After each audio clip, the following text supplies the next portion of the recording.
Her bir Müslümanға, erkegine de ayalına dağı, Ramazan ayının tününde de gününde bir sözsüz dua kabul olgan dua olur eкен.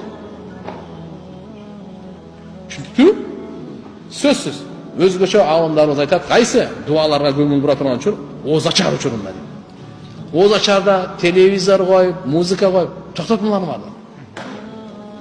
Оз ачар учурда базарларда, тияк-бияктарда жүрүп, хотя бы бире 15 мүнөт калганда болду.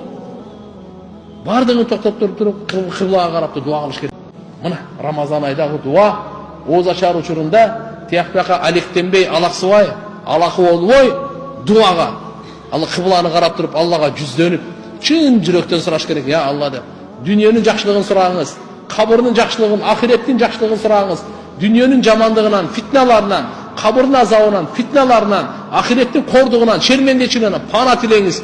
Özünüz üçün, ata-enеңiz üçün